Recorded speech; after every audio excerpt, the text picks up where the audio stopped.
জয় গৌর, জয় নিতাই। আজ 27শে জ্যৈষ্ঠ 1433 ও 11ই জুন 2026 বৃহস্পতিবার, একাদশী কমলা। এই কমলা একাদশীর দিন আমি চৈতন্য চরিতামৃত পাঠ করছি। আজ আমি পাঠ করছি মধ্যলীলা, দ্বিতীয় খণ্ড, পঞ্চদশ পরিচ্ছেদ, সার্বভৌম ভট্টাচার্যের গৃহে শ্রী চৈতন্য মহাপ্রভুর প্রসাদ সেবার শ্লোক 123 থেকে 145।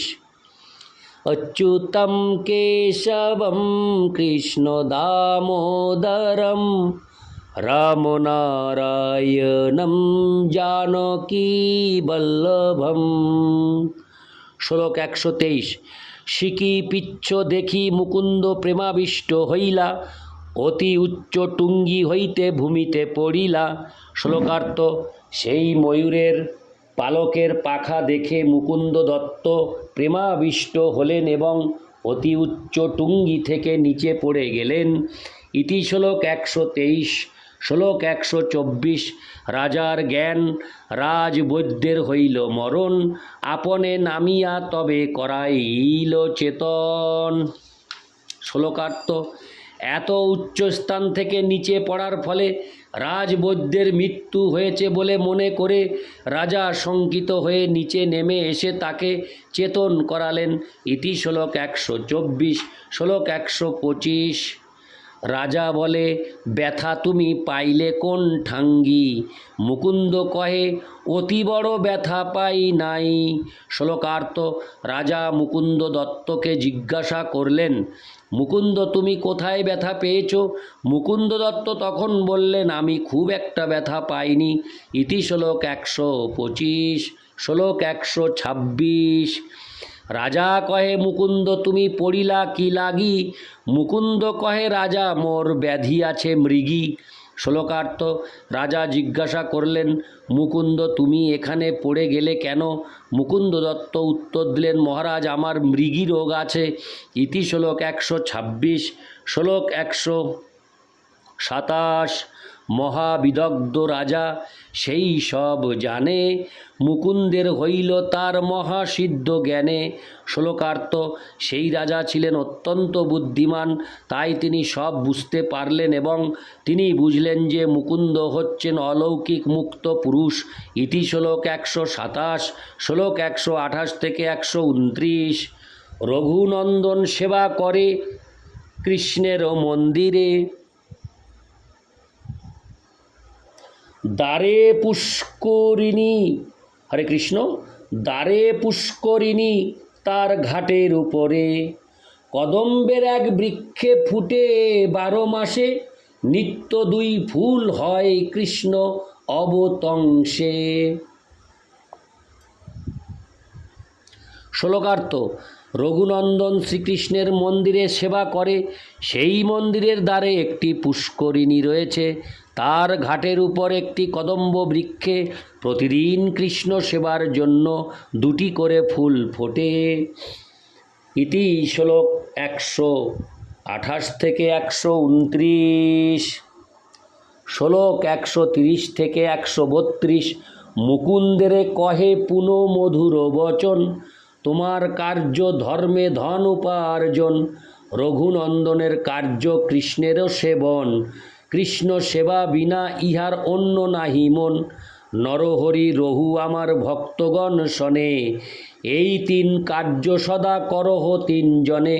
শ্লোকার্থ: শ্রী চৈতন্য মহাপ্রভু মধুরভাবে পুনরায় মুকুন্দকে বললেন, তোমার কর্তব্য হচ্ছে বৈদিক এবং পারমার্থিক ধন উপার্জন করা, আর রঘুনন্দনের কার্য হচ্ছে নিরন্তর শ্রীকৃষ্ণের সেবা করা। কৃষ্ণ সেবা ছাড়া তার অন্য কিছুতে মন নেই।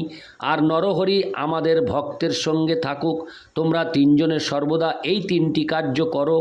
তাৎপর্য: শ্রীচৈতন্য মহাপ্রভু তাদের 3 জনের জন্য 3টি কার্য নির্ধারণ করে দিলেন। মুকুন্দকে ধর্ম ও ধন উপার্জন, রঘুনন্দনকে শ্রীমূর্তি সেবন এবং নরহরিকে ভক্তদের সঙ্গে অবস্থান করার সেবা নিরূপণ করলেন। এইভাবে একজন মন্দিরের শ্রীবিগ্রহের সেবা, আর একজন তার বৃত্তি অনুসারে সৎভাবে ধন উপার্জন এবং অন্যজন ভক্তদের সঙ্গে কৃষ্ণ ভক্তির প্রচার, এই তিনটি কাজ সম্পাদন করার নির্দেশ শ্রীচৈতন্য মহাপ্রভু দিলেন। আপাত দৃষ্টিতে এই তিন প্রকার সেবাকে ভিন্ন বলে মনে হলেও প্রকৃতপক্ষে তা নয়। শ্রীকৃষ্ণ বা শ্রীচৈতন্য মহাপ্রভুকে কেন্দ্র করে সকলেই ভগবৎ সেবামূলক ভিন্ন ভিন্ন কার্যে যুক্ত হতে পারেন, সেটি শ্রীচৈতন্য মহাপ্রভুর নির্দেশ। ইতি শ্লোক 130 থেকে 132, শ্লোক 133 থেকে 135। সার্বভৌম বিদ্যা বাচস্পতি দুই ভাই, দুইজনে কৃপা করি কহেন গোসাঙ্গী। দারু জল রূপে কৃষ্ণ প্রকট সম্প্রতি, দর্শন স্নানে করে জীবের মুক্তি। দারু ব্রহ্মরূপে সাক্ষাৎ শ্রী পুরুষোত্তম, ভাগীরথী হন সাক্ষাৎ জল ব্রহ্মসম। শ্লোকার্থ: সার্বভৌম ভট্টাচার্য এবং বিদ্যা বাচস্পতি দুই ভাই, তাদের দুজনকে কৃপা করে শ্রী চৈতন্য মহাপ্রভু বললেন, এই কলিযুগে শ্রীকৃষ্ণ দারু এবং জল রূপে প্রকট হয়েছেন। সেই দারু ব্রহ্মকে দর্শন করার ফলে এবং সেই জল ব্রহ্মে স্নান করার ফলে, হরে কৃষ্ণ, সেই জল ব্রহ্মে স্নান করার ফলে জীব মুক্তি লাভ করে। দারু ব্রহ্মরূপে তিনি সাক্ষাৎ পুরুষোত্তম এবং ভাগীরথী হচ্ছেন সাক্ষাৎ জল ব্রহ্ম। তাৎপর্য: বেদে বলা হয়েছে সর্বং খল্লিদং ব্রহ্ম, হরে কৃষ্ণ, সর্বং খল্লিদং ব্রহ্ম, সব কিছুই পরম ব্রহ্ম, পরমেশ্বর ভগবানের শক্তি।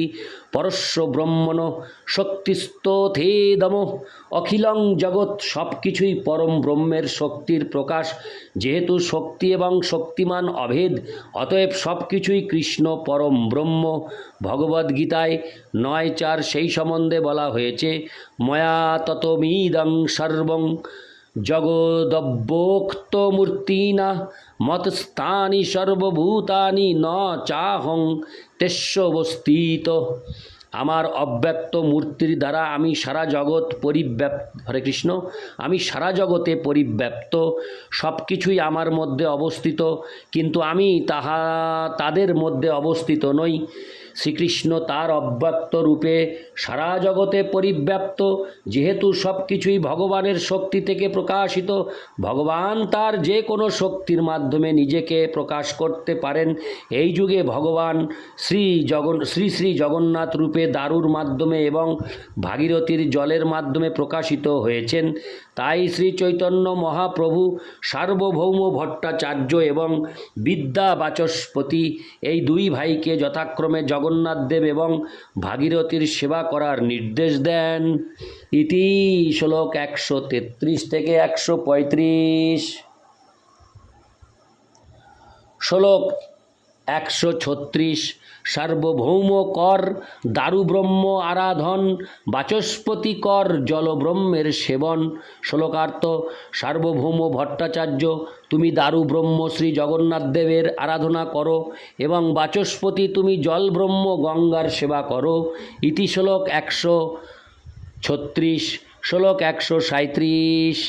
মুরারি গুপ্তেরে প্রভু করি আলিঙ্গন, তার ভক্তিনিষ্ঠা কহেন শুনে ভক্তগণ। শ্লোকার্থ: তারপর শ্রী চৈতন্য মহাপ্রভু মুরারি গুপ্তকে আলিঙ্গন করে সমস্ত ভক্তদের কাছে তার ভক্তিনিষ্ঠা বর্ণনা করতে লাগলেন। ইতি শ্লোক 137। শ্লোক 138 থেকে 145। পূর্বে আমি ইহারে লোভাইল বারবার, পরম মধুর গুপ্ত ব্রজেন্দ্র কুমার, স্বয়ং ভগবান কৃষ্ণ সর্বাংশী সর্বাশ্রয়, বিশুদ্ধ নির্মল প্রেম সর্বরসময়, সকল সদ্গুণ বৃন্দ রত্ন রত্নাকর, বিদগ্ধ চতুর্ধীর রসিক শেখর, মধুর চরিত্র কৃষ্ণের মধুর বিলাস, চাতুর্য বই দগ্ধ করে যার লীলা রস, সেই কৃষ্ণ ভজ তুমি হও কৃষ্ণাশ্রয়। কৃষ্ণ বিনা অন্য উপাসনা মনে নাহি লহ, এই মতো বারবার শুনিয়া বচন, আমার গৌরবে কিছু ফিরি গেল মন। আমারে কহেন আমি তোমার কিঙ্কর, তোমার আজ্ঞাকারী আমি নহি স্বতন্তর। এত বলি ঘরে গেল চিন্তি রাত্রিকালে, রঘুনাথ ত্যাগ চিন্তায় হইল বিকলে। শ্লোকার্থ। শ্রী চৈতন্য মহাপ্রভু বললেন, পূর্বে আমি বারবার তাকে প্রলোভন দেখিয়ে বলেছি গুপ্ত ব্রজেন্দ্র কুমার শ্রীকৃষ্ণ হচ্ছেন পরম মধুর ভক্ত, তিনি স্বয়ং ভগবান, সকলের অংশী, সব কিছুর আশ্রয় এবং তার প্রতি প্রেম বিশুদ্ধ নির্মল সর্বরসময়। তিনি সমস্ত অপ্রাকৃত গুণের আধার, তিনি সমস্ত রত্নের আকর, তিনি বিদগ্ধ, চতুর, ধীর এবং রসিক শেখর। তার চরিত্র অত্যন্ত মধুর এবং তার লীলাবিলাস অত্যন্ত মধুর। তার চাতুর্য এবং বৈদগ্ধ্যের দ্বারা তিনি তার লীলারস আস্বাদন করেন। তুমি সেই কৃষ্ণের ভজনা করো এবং সেই কৃষ্ণের আশ্রয় গ্রহণ করো।